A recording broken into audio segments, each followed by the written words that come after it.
The First Blackfyre Rebellion, a civil war that tore Westeros apart in 196 AC. This was a battle for the Iron Throne, pitting the forces of King Daeron II Targaryen, the Red Dragon, against his half-brother, Daemon the First Blackfyre, the Black Dragon.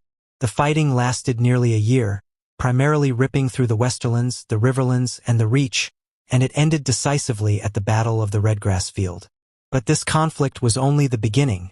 It was the spark for 5 Blackfyre uprisings that would plague the realm for generations. At its core, this rebellion was driven by a single question: legitimacy. Who truly deserved to rule? Daemon's supporters saw him as the true warrior king, embodying the Targaryen ideal. Daeron's loyalists simply saw it as a power grab, fueled by old grudges and opportunists. Deep roots, the seeds of conflict.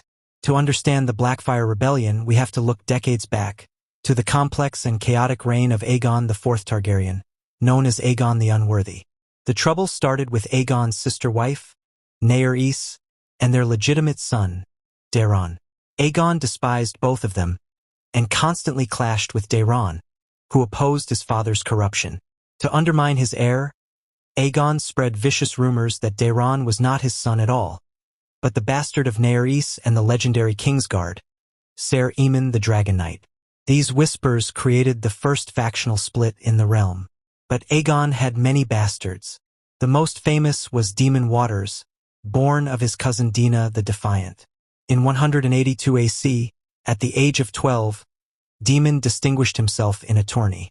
Aegon publicly acknowledged him, knighted him, and then, in an unprecedented move, bestowed upon him Blackfyre.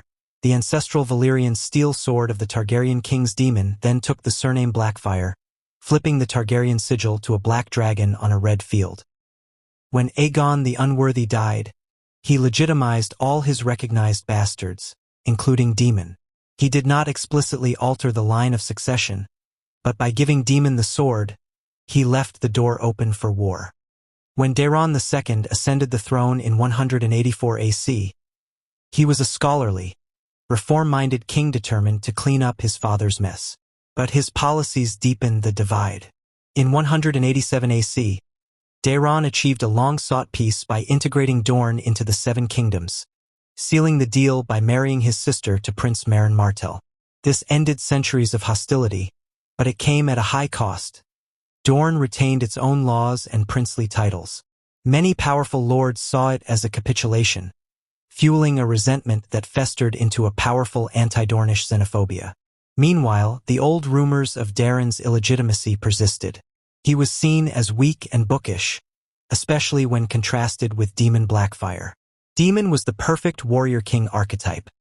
Silver gold hair, violet eyes, and trained by the master-at-arms, Ser Quentyn Ball, or Fireball. The whispers painted Daemon as the true king, the true dragon. Daemon himself was pushed toward rebellion by his half-brother, the fiery and vengeful Igor Rivers, known as Bittersteel. They cited the sword Blackfyre as irrefutable proof of Aegon IV's true intent. The rebellion didn't start with a bang, but with a quiet, calculated decision. By early 196 AC, Daemon was fully convinced he was the rightful king. He rashly proclaimed himself Daemon the First Blackfyre, King of the Undulls.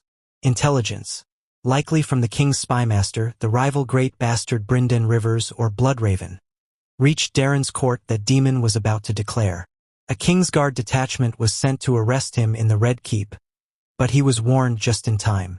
Daemon escaped with his sons and a small group of loyalists, raising his banner and minting coins to propagate his claim. This proclamation forced the entire realm to choose sides. Half the realm, it was said, declared for the Black Dragon. The early skirmishes, led by Fireball, tore through the Westerlands. The uprising was rooted in deep-seated doubts about the royal line, resentment over Dornish concessions, and a cultural hunger for a martial king. As a wise man once noted, treason is only a word. When two princes fight for a chair where only one may sit, great lords and common men alike must choose. And in 196 AC, the choice was made. The civil war had begun.